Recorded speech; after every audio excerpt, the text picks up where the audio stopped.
بسم الله الرحمن الرحيم الحمد لله رب العالمين الذي هدانا لهذا وما كنا لنهتدي لولا أن هدانا الله والصلاة والسلام على أشرف الأنبياء والمرسلين شفيع ذنوبنا وطبيب نفوسنا وحبيب قلوبنا أبي القاسم محمد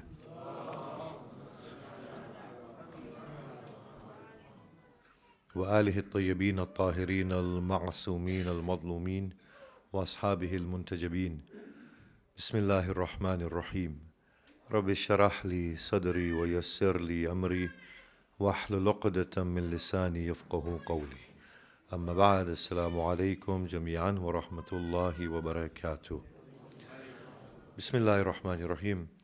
The occasion is the occasion of Mab'ath and Ma'raj. We'll talk a little bit on both of these occasions, maybe not directly, but pertaining to these grand occasions and events within Islam. The Prophet of Islam was known as a very genuine person, extremely sincere person possessing foresight, wisdom, of a calm disposition and a gentle soul, who genuinely cared for his community. Prior to Islam, we read that he belonged to the Hanafi faith, the faith of Ibrahim Salamullah alayh, where he worshipped Allah alone and was a monotheist. Now this prophet, prior to this day, would reflect, contemplate, and think into the nature of purpose of existence. He would take time out to ask these deeper questions, to search for the truth. The thing is that his soul was extremely receptive to the truth as it suggested itself to him. He remembered Allah subhanahu wa ta'ala in the way that he remembered Allah subhanahu wa ta'ala. Now at this point in his life, suddenly a revelation comes upon him. And the revelation tells him that, look, you are being commissioned at this point to carry out this mission, to convey the message of Allah subhanahu wa ta'ala to your community immediately, and you are not to ask of the consequences. You are merely commissioned to convey whatever you are receiving. Later on, of course, he was told that you are rahmah for the alameen, so he began to understand that his message will prevail upon mankind and extend beyond his region and his own life. Now at this point, you find a single man who is very genuine, very sincere, very caring. He has all the right ingredients to be the recipient of a message and somebody who can effectively give it out and have an impact. But at the same time, he was only a man, a single human soul. You can imagine how his chest, heart must have been gripped with the weight of what he was commissioned. It wasn't an easy task. His community was alien to the message that he was going to impart to them. Although they have known him, his wisdom, his foresight, yet what he was to give to them would be met with objection. But the man's resolve is such that earns him the respect of his immediate community. Now imagine, as he is giving out this message, which is so against everything that the Meccans believed in, because through this message, he is going to reshape the social structure. Of course, the chiefs, the lords of the time would not have that. It was an exploitive system in which the poor were kept oppressed and ignorant, and through their own theology, justifications were presented to keep them as such. Do you not see the same thing happens here? Our own theology keeps the most learned people ignorant of the truth and bars their minds from asking anything. You might find physicians, scientists, but when it comes to those real in-depth questions that ought to concern a human being at the core of their being, those questions are never asked. Somehow these minds that are so brilliant are barred from asking those fundamental questions. Who am I? Why am I? Why ought I to be? Why should I be? And what's going on here? Does any of this make sense? Does this religion make sense? None of these questions are being asked, and these are the fundamental questions. We can be everything we are, but until and unless that particular that particular yearning to understand and to become purposeful, if that is not quenched, this existence is a very arbitrary, superficial existence. Now you can see the weight of what was falling upon him, and to convey this. Now before we go anywhere else, I'll just explain this as well.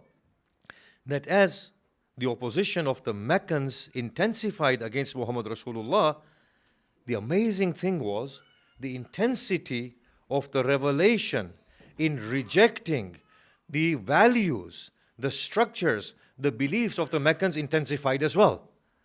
At some point you would expect God to relent slightly, to strike a bit of a compromise, to give this prophet a breather. But we don't find this. The more the opposition grew, the more intense the verses became. In fact, if we read one of the final surahs to be revealed upon the prophet, and it was revealed in one go, as he sat on the back of a camel, the chapter of An-An'am, the cattle, you can see how decisively the Quran is conveying itself and breaking every argument of the Meccans and whatever they were being taught from the Christians and the Jews. So the more the opposition was intensifying, the greater was the force of the revelation, and he was bearing it. Now observe him through the Quran. The first thing is that they understood him as a genuine soul, but what he was bringing out at this point was something quite different. It appears as if he may have expressed such sentiments, but structured in the way that he's structuring them now, with the decisive force that it had. It did not exist before with the Prophet of Islam because it was alien to the listeners, to his audience. And Allah in Baqarah says, Surah Al-Baqarah, فَأْتُوا بِسُورَةٍ مِّن مِثْلِهِ. If you really doubt that what he is saying is from God, then bring a surah of the like of the ones that he is reciting upon you from his like. Tabatabai notes here that the Prophet never read or never learned anything from anybody and never spoke in such words prior to revelation. And hence Allah is saying, then in that case, bring a surah of this eloquency, precision, content from one of him, of his like, who has never learned anything from anybody. That was an argument Allah subhanahu wa ta'ala was presenting. But on the other hand, the beauty of the Quran that reveals this human prophet is phenomenal. إِنَّكَ لَعَلَى صِرَاطٍ مُسْتَقِيمٍ. Indeed, you are upon the right path. Why was the prophet being told this? Because at times he was entertaining certain suspicion about whatever was going on. And he was being told, look, do not doubt in any of this. It is all true. Be firm, be resolved in what you are doing. Do not be confused. Now I know the Shia community finds all of this strange. The Prophet knew he was a prophet from the time of birth. But I will ask you a question. Did the Prophet come into this world with the aid of a father or without the aid of a father? With the father, right? Did the Prophet speak in the cradle or did he not speak in the cradle? He spoke in the cradle, yes? Isa came to this world without the aid of a father, well, the physical fathers that we know. He spoke in his cradle, yet Muhammad Rasulullah is far grander than Isa. So these sort of miracles don't mean anything. These are just a distraction for our minds. So people often tell me, didn't the Prophet know he was a prophet? I would say, what difference does it make to the message that he is giving? Let us analyze that. On many occasions, he felt dismayed. Anxiety gripped him, and the Quran bears witness to this. إِنَّهُ يُضِيقُ صَدْرَقْ بِمَا يَقُولُونَ. We know. It constricts your heart hearing what they have to say. Your job is to praise Allah subhanahu wa ta'ala day and night and continue with the mission. He was told that, O Prophet, do not regret upon what these people are doing. Your job is to convey. We know very well what is happening. Now, whoever is saying this to the Prophet doesn't appear to be God in the Quran, it appears to be the angels. Allah will guide whoever He wants. Your job is to convey, merely convey it to them. We will do the rest. On an occasion, when the Prophet was reciting a surah, giving them the revelation, they went to the Prophet and they said, Muhammad, convert Safa into gold and we will believe. The Prophet immediately pleads to Allah and he says, Oh Allah, convert it into gold. This is what they are demanding. You're capable of doing this. Convert it into gold. Jibreel comes at that point, we read in the tafsir. He says, Oh Prophet, Allah is saying that if I were to convert this into gold, and if after that they were not to believe, then I will destroy them. Are you ready to take that risk?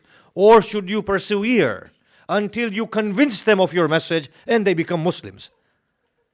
The Prophet knew very well what had happened before. Isa, salamullah alayhi, had said to Allah, Allahumma anzil alayna ma'idatan minas sama. O Allah, cause to descend a banquet from paradise upon us so that we may all feast. Allah says to Isa, I will do it. But those who do not believe after this, my argument will be decisively proven. I will punish them in a most wretched manner that I have not punished anyone before. Isa took it on. The people who did not believe after the banquet was brought down were turned into dogs and were turned into monkeys and pigs. So the Prophet was given this choice that look, we are more than capable of turning this into gold. But if they were not to believe, can you then bear the consequence of us destroying them all because the argument would have been decisively proven? Or do you rather, or would you rather bear with them and explain your message to them until they understand the reason why you are saying what you are saying to them and they are convinced? The Prophet said, I will persevere. And what happens at the conquest of Mecca? All of these people are Muslims. We find in the Quran that the Prophet is being told time and again, do not doubt, do not regret, do not feel the constriction that you are feeling. And time and again the Prophet's humanity comes out.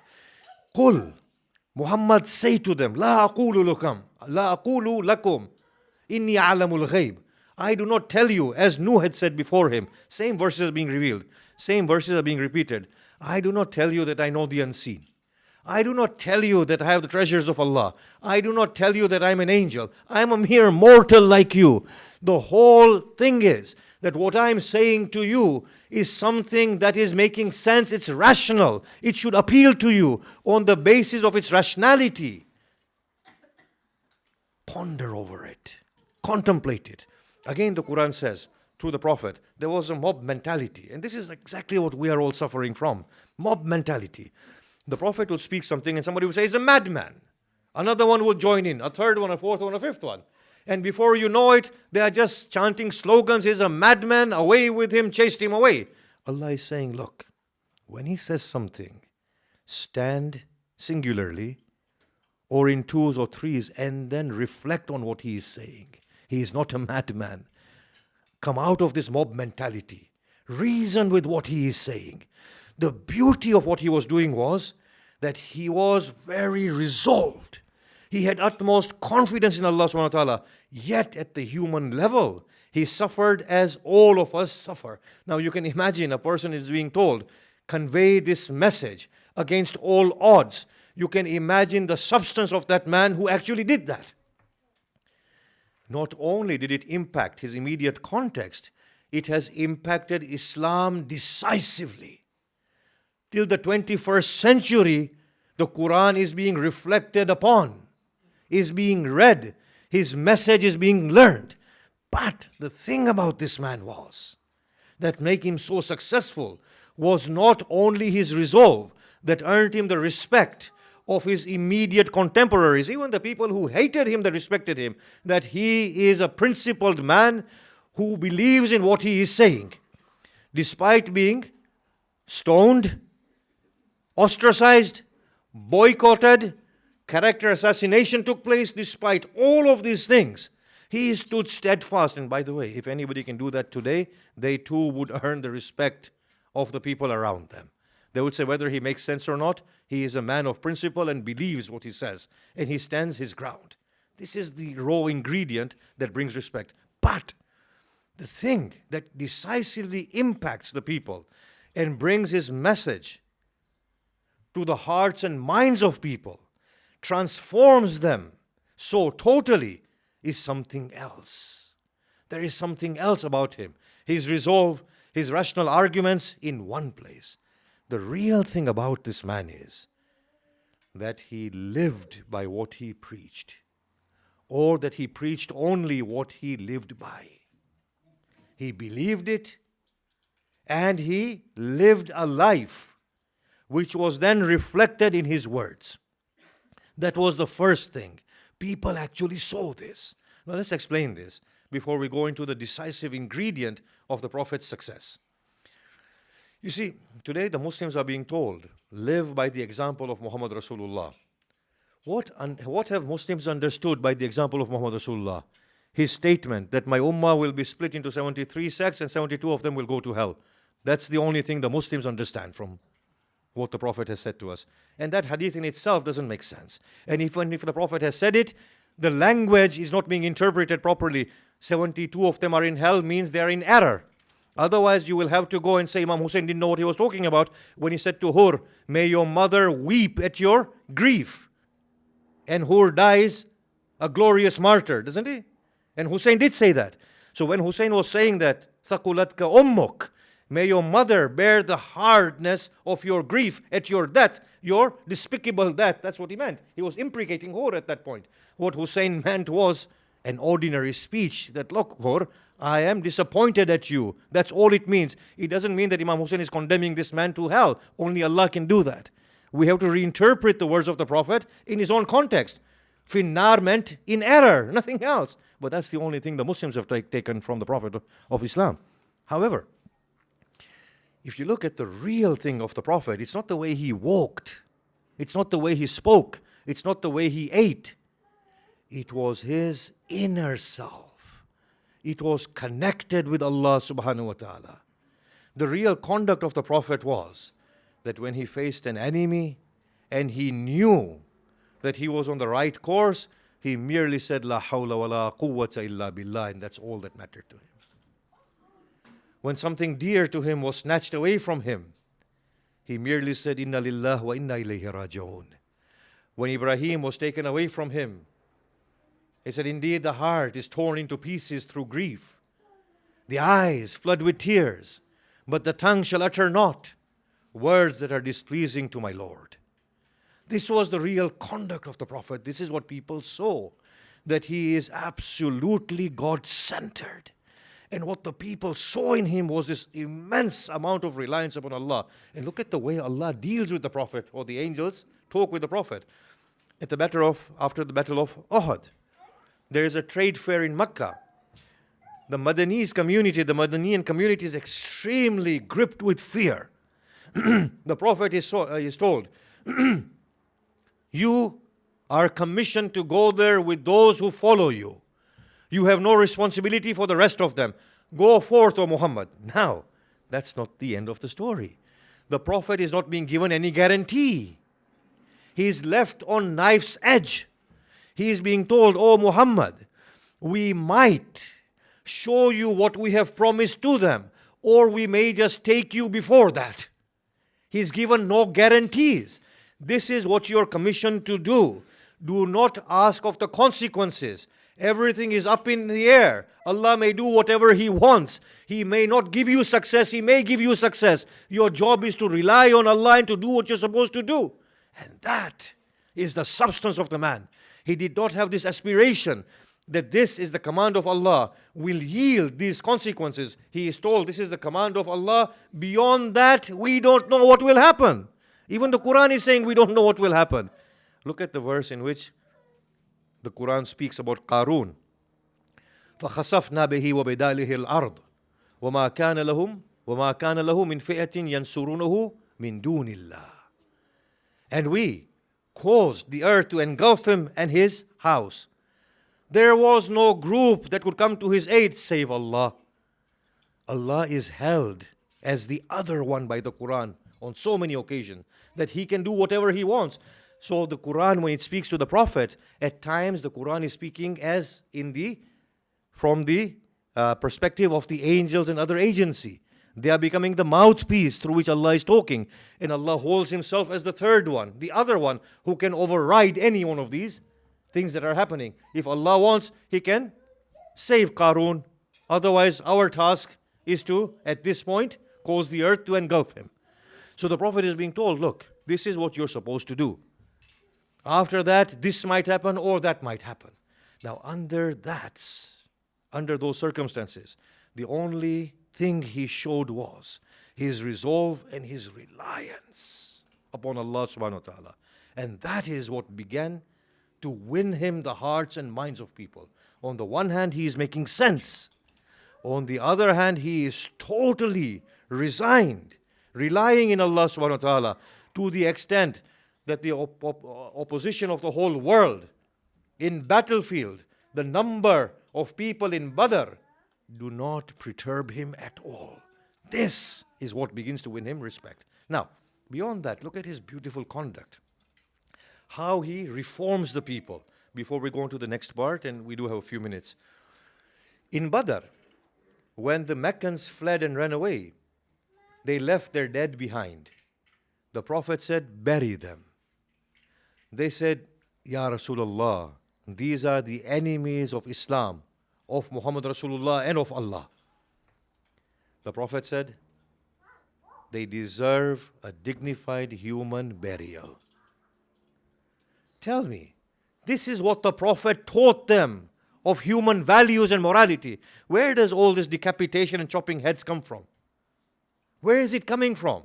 And where are the Muslims learning these things from? Do you know that in the time of Ali ibn Abi Talib, to unsheathe a sword was punishable by death? To intimidate people was known as muharib, muharibullah, the person who wages a war against Allah subhanahu wa ta'ala. Abdul Rahman ibn Muljim, when he was running, his sword was unsheathed. And that's why the person who apprehends him says to him, why have you unsheathed your sword? There's no reason for this. If you read the whole riwayah, and that is when he found out that this is the assassin of Ali ibn Abi Talib. It was a sin to unsheath the sword in public and to intimidate people. And the punishment was death or banishment or cutting off the hand and the leg. This is how the Prophet's logic was. He taught people human values, dignity, live in safety. Now, I'm not going to explain the conditions of the Meccans prior to the coming of the Prophet. You all know this. And the way he transformed them. But look at his instructions in battle. He said, do not uproot any trees. Do not burn their dwellings. Do not kill the people who fall wounded. Do not pursue those who flee. Do not respond to their women who curse you and swear at you.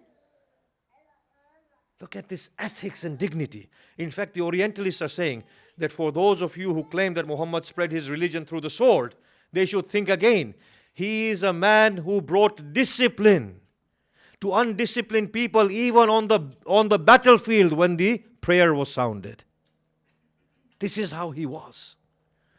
And it was his genuine care and concern for the other that has won the day. But there's one more ingredient that I want to talk about. However, it was only because the Prophet was the way he was, his character, his inner being, his gentle disposition, that made him worthy of bearing this message and adequately conveying it to the public. The fact that he gave salvation to the Muslims, Christians, Jews, Sabians, without distinguishing one from the other, shows that he was so well beyond whatever the Muslim has understood of him. That he was truly rahmah for the alameen. That truly his message is the only one that can endure. It is only somebody who has such a broad vision and such care for the creatures of Allah and such appreciation of their humanity that can be successful. You see, if I were to say this, it wouldn't mean anything because I don't feel so sympathetically towards humanity. I don't feel the pains of humanity.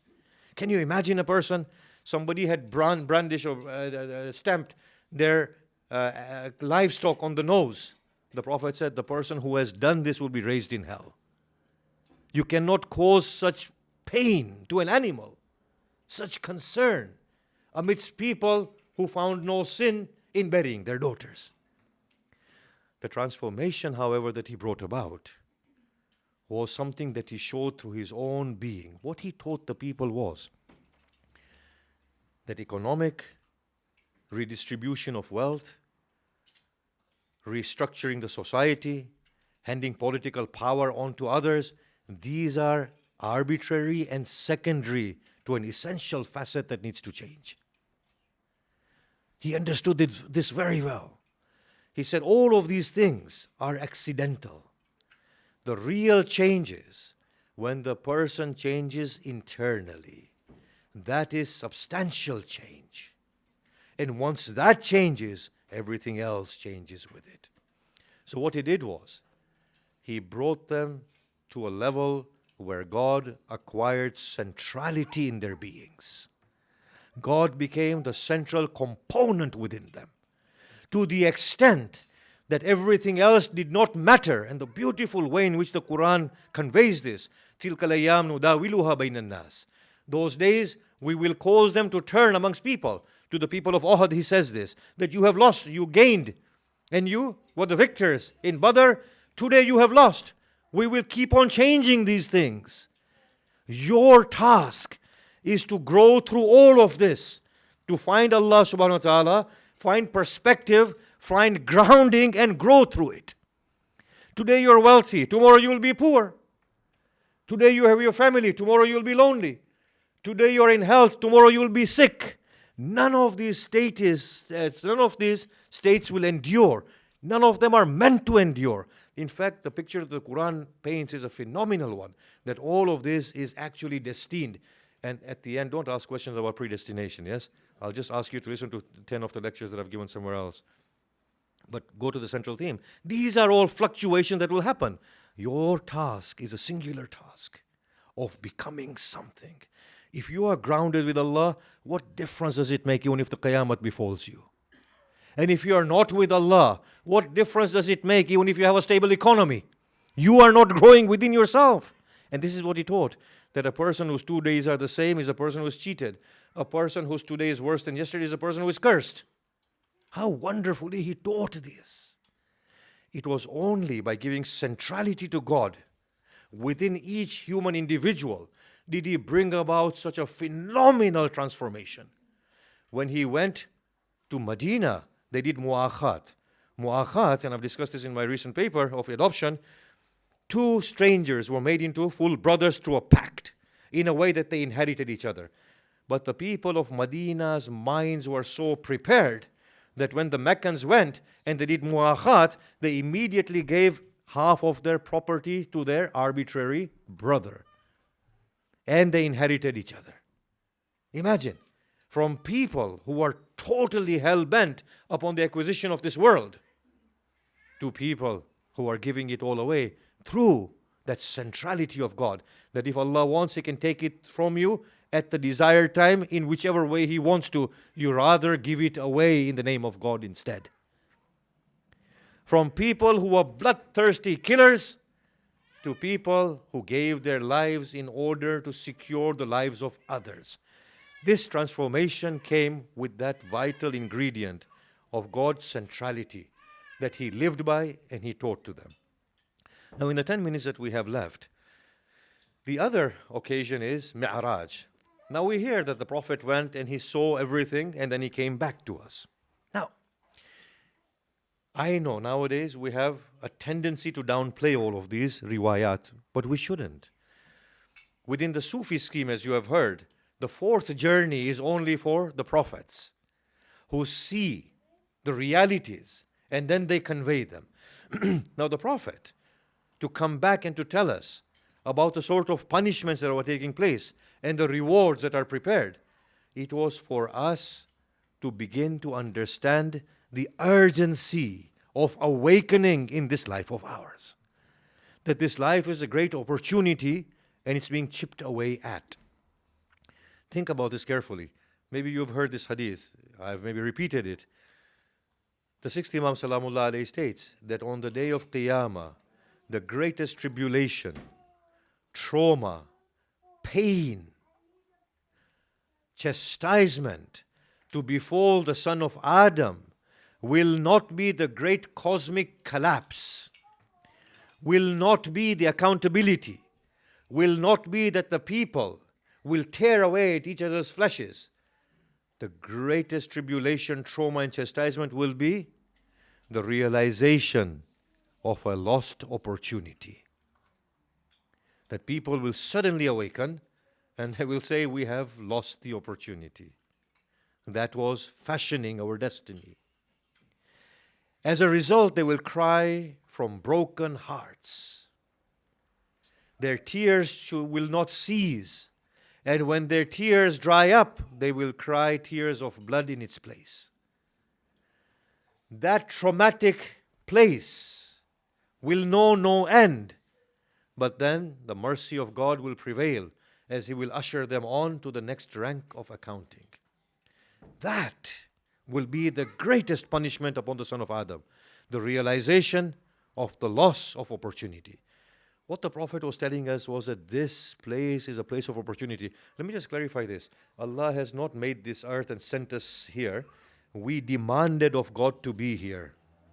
And God had to work for trillions of years in order to prepare something so beautiful and conducive for me and you to awaken in this world.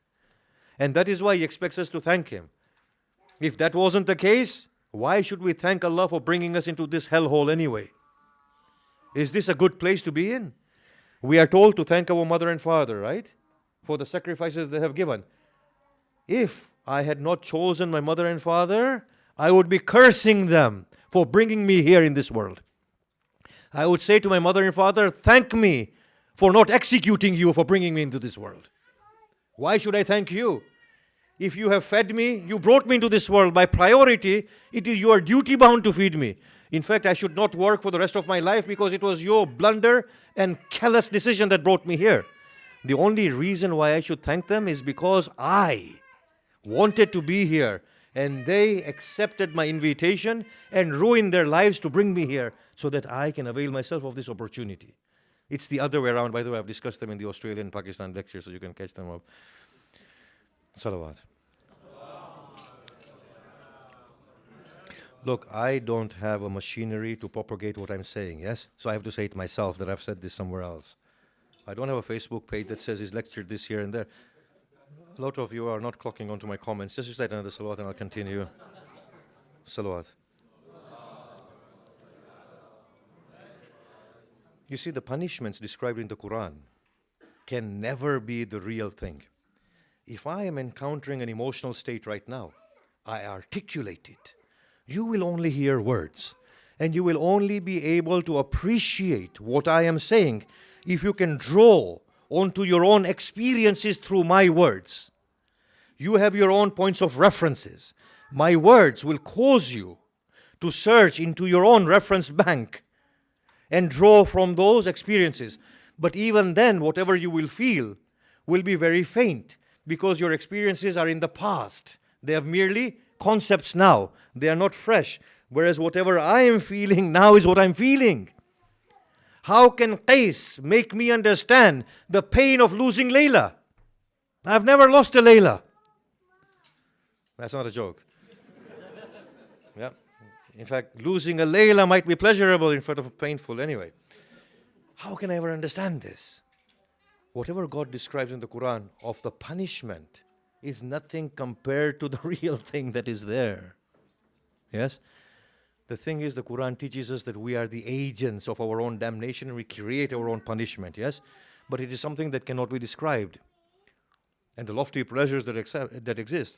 This is to emphasize that there is certain urgency, immediate urgency for us to awaken. Rather than exploring the scientific and mystical nature of Mi'raj, if we can learn this and what Quran He has brought with it, that would be far more beneficial at a practical level. Now, if you read the Quran, you see, for us, the Quran is recited in Ramadan, right? Honestly, Ali ibn Abi Talib says, how many a reciter of the Quran is cursed by the Quran. Do you know why? It is better not to know Arabic and not to be a Muslim and not to read the Quran, rather than to read the speech of God and not reflect upon it and not to respect it. Yes? I mean, think about it. The dua says, "Oh Allah, make this Quran shafi' for me." It's a living being, it has a life. The hadith says of the Prophet that he who wants to talk with Allah directly, let him pick up the Quran and speak with God. The hadith says the superiority of the speech of God over speech of man is like the superiority of God over his creatures. We read the Quran in Ramadan, don't we? It's better we don't, but we reflect upon what it is saying. Learn Arabic or English or whatever, reflect upon it. You see, the Quran says, "Ud'uni astajib lakum." Call on to me, I will respond to you. قُلْ لِعِبَادِي عَنِّي إِنِّي قَرِيب. I am near. أُجِيبُ دَعْوَةَ الدَّاعِيَ إِذَا دَعَانِي. And Islam teaches that you need to have all sorts of wasilas, and you can never approach God directly. Of course, wasila is right and in its own place, but what about the one-to-one connection of me and my God? Look at the Quran. It takes away Muhammad Rasulullah altogether from the equation. Show me one verse that states that for salvation we need any prophet. Show me one verse. Every verse is saying it is you, your God. Man amana amila salihan falahu ajruhu falahum ajruhum. No, all the verses saying believe in God, hereafter do righteous deeds and you have your reward. Yes? Where does the Quran say only Muslim will go to, the formalistic Muslim, not the real Muslim? That is the great thing that the Quran talks about. A formal Muslim will go to heaven and nobody else. Tell me. You know, in Ma'idah or some other surah, when the Muslims were boasting upon the Christians and the Jews that we have the final prophet, the Christians were saying we have the Immaculate Conception, the Jews were saying we have the first Abrahamic prophet. What does the Quran respond? لَيْسَ بِأَمَانِيِّكُمْ وَلَا بِأَمَانِيَّ أَهْلِ الْكِتَابِ. Oh, Muslims, it's not your wishful thinking. It's not the wishful thinking of the people of the book. He who does wrong will be punished. He who does right from man or woman will be rewarded.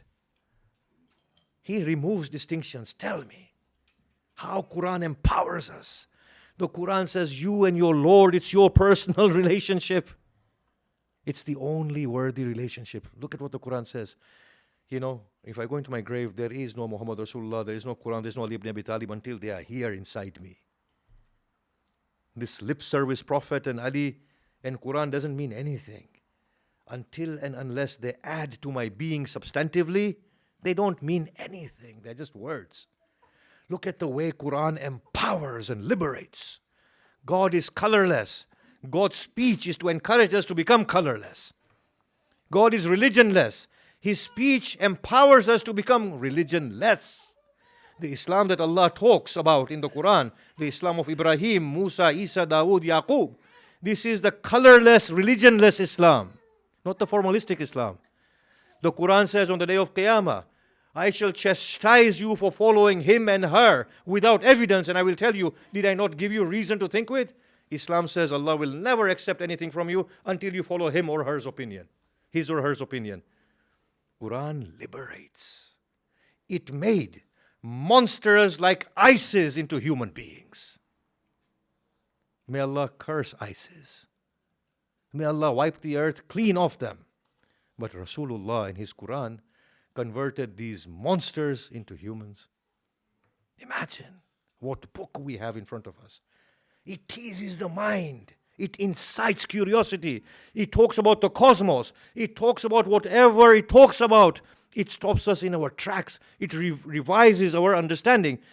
And never have I read the Quran, but that my worldview has changed. It breaks everything. Everything crumbles, and then he creates it himself. It's a constantly recreating, renewing world that the Quran gives to us. This Quran was given to us for us to reflect upon by Allah. None of these 7 billion people upon this earth, nor this wonderful universe and galaxies are anything that are going to accompany me. I ask a simple question. What is it all about? Why am I here? What am I supposed to find? The most profound thing that I found in life is the question, who am I? That's the most profound thing. That is the fundamental towards which we should be aiming. And that is what we should be trying to discover from the Quran. I will finish there because my time has finished. May Allah subhanahu wa ta'ala bless us all, and may Allah subhanahu wa ta'ala give you a lot of reward for listening and bearing and putting up with me for the last 45 minutes. Thank you. Assalamu alaikum wa rahmatullahi wa barakatuh.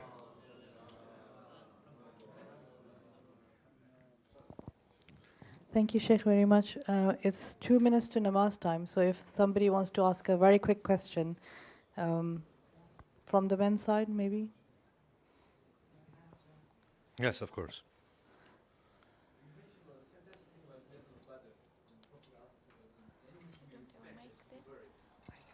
Why do some of you, when you go to the grave of the Prophet, never say Surah Al-Fatiha for the two who are buried next to him, Umar and Osman?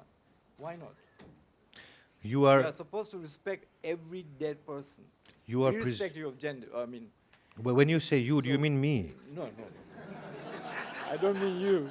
Huh? I mean some of the So people then I can't around answer on here. behalf of others, right? Yes, I leave it to you and your Because heart. because the Prophet said, Yes. Nuh said, I don't know what's in their hearts. Allah knows best. But as ulamas, you are the semi-messengers of the Prophet. So are you asking me? Condemn. Are you the asking people who me? don't follow. No, but I'm are you asking you. me? I am asking you Yeah, now. that I'm not reciting Fatiha. No, I didn't say that. I didn't say that. So what are you asking me? Ask me, Then do you I should- recite Fatiha? No. What I'm asking you is, why you as semi-messengers do not condemn the wrong things happening when you're quoting a beautiful thing? Okay, you're asking me, Simple why as am I not condemning the wrong things? Are you asking me or asking on behalf of the ulama? Don't dilute the whole You know, I'll tell you something. Abu Bakr, Umar, Uthman were the first 3 Khalifas of Islam. It's a historical fact. Ali ibn Abi Talib was the first Khalifa. Ali ibn Abi Talib was the first Imam. Ali ibn Abi Talib was the most eligible. All of them agree. Yes? Abu Bakr, in the whole of his life, sacrificed a lot for Islam. And Allah acknowledges that. Yes? The Prophet loved his wives. Yes? This attitude of cursing everybody flatly is a wrong one. Allah appreciates the good people do, and Allah brings them to account for the evil that they do. Yes? I will give the response that Hussein ibn Ali gave in his letter to the people of Basra. That Abu Bakr, Umar, Uthman, we are saddened that despite knowing that Ali was the most righteous person, and they all knew it, we can see it from history, Sunni Shia, and the court that was convened in the time of Bani Umayyah, the ulama passed a judgment that Abu Bakr, Umar, Uthman were unjust in what they did. And Abu Bakr took Fadak unjustly, so they gave Fadak back to the 5th Imam, I believe. Yes? And they said Ali was the best one, and they did wrong. Hussein ibn Ali wrote, we are saddened by what they did, yet we commend them to Allah for the good that they tried to do. That's the response I will give to you. You're welcome. Thank you very much, Sheikh, and thank you for taking the time and coming a long way to be with us. You're welcome. Salawat. Allah.